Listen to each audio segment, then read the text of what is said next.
In the recently released 97th volume, Oda responds to a reader question regarding the end of the story of One Piece. In multiple interviews over the past couple years, Oda has hinted at the approaching conclusion of the series, in which he estimated the story would be complete within 4 to 5 years. Given the current rate of publication, this equates to about 180 chapters. Of course, most people have assumed Oda would not meet this deadline exactly, but the marketing push, advertising the events which follow Wano, as the series' final saga, coupled with Oda's definitive statements about his intention to conclude the series, have weighed heavily in conversations about the future of One Piece.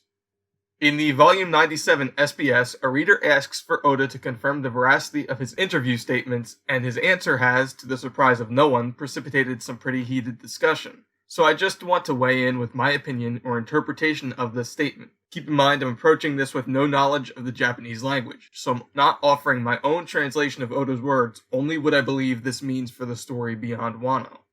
There are essentially here two parts of Oda's answer.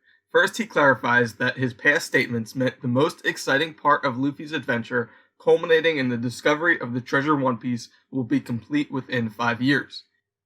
He didn't state this directly, but I feel we should put an asterisk on this part of his answer to mean 5 years after the conclusion of the current Wano story arc, given the fact that the current story is likely to last for at least another year.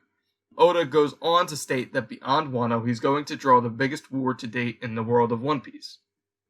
Personally, I felt relieved reading this statement because to me, it signals the fact that the series as a whole is not coming to a close within 5 years. I've always been incredibly skeptical of Oda's past statements on this topic. Personally, I just don't see any way he can wrap up everything in such a short amount of time.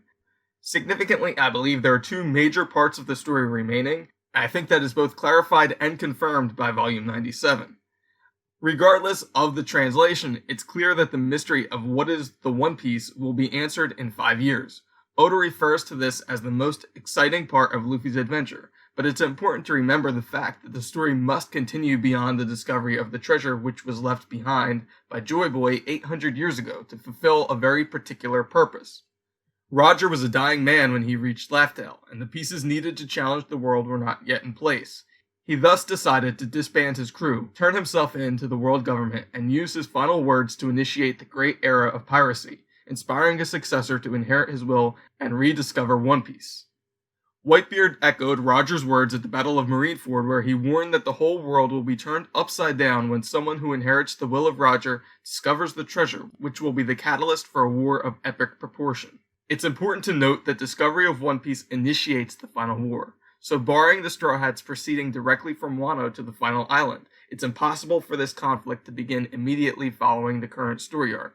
What Oda's statement about the greatest war following Wano refers to is likely the battle for supremacy forewarned by Doflamingo after the collapse of his underworld empire. Morgan similarly foreshadows this conflict when he states that one of the worst generation pirates will soon succeed Roger as the next pirate king. This group includes Luffy, Law, Kid, and other members of the 11 Supernovas as well as Blackbeard. At the end of Wano, the Straw Hats will have 3 of the 4 road poneglyphs needed to reach Laugh-Tale. Meanwhile, the Revolutionary Army has declared war on the world government, and the 7 warlords have been disbanded.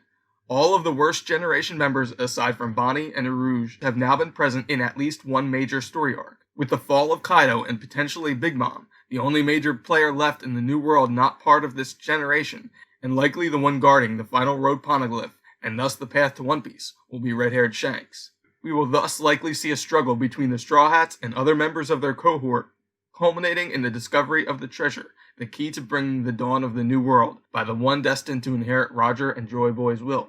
All the while, the escalating conflict between the Revolutionary Army and the world government makes waves around the world. I mentioned in a previous theory video that I believe the conflict between the worst generation members, most notably Luffy and Blackbeard, could come to a head in an arc involving red-haired Shanks on the lost island of God Valley. Considering the current saga building to the battle between the Straw Hats, Big Mom, and Kaido began with Punk Hazard in 2012 and is unlikely to conclude for another year, a war among the worst generation for supremacy in the New World, culminating in the coronation of a new pirate king, can easily take 5 years worth of chapters. And so, as Oda said, in 5 years the story of One Piece ends.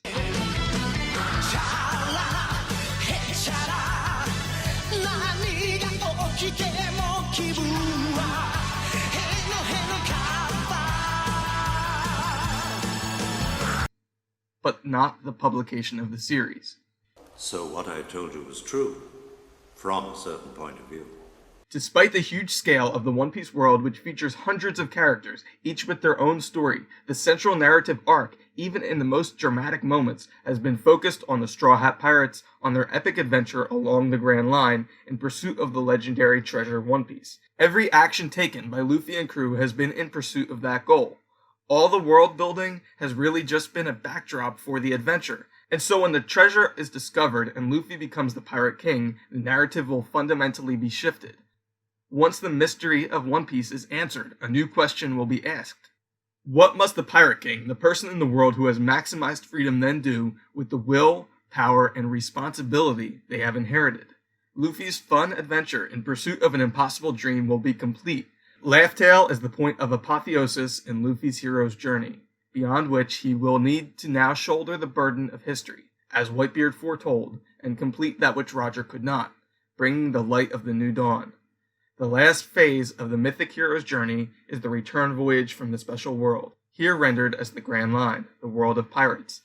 The hero who has confronted their own shadow, represented in One Piece by Blackbeard, must then become the master of two worlds and attain the freedom to live, if they have completed this voyage successfully. I'm going to tackle this particular topic in more depth in a future video, but it's important to note that the hero's journey is only complete when they take the power or knowledge they have acquired on the adventure, the fire of the gods stolen by Prometheus, and return it to the ordinary world from which they departed. In 5 years, the story of One Piece concludes when Luffy's fun, globe-trotting adventure is complete and the mystery of the treasure is revealed. And so begins the story of Romance Dawn, in which Pirate King Luffy, the paragon of freedom, must confront the world government and the dark forces which presently hold power, bringing about a global restoration. As I said, this is my conjecture about what Oda meant in his statement in Volume 97. I'm interested to hear your thoughts in the comments section below. If you like this video, please leave a like, and if you want to be notified when future videos go live, please subscribe and hit the bell icon.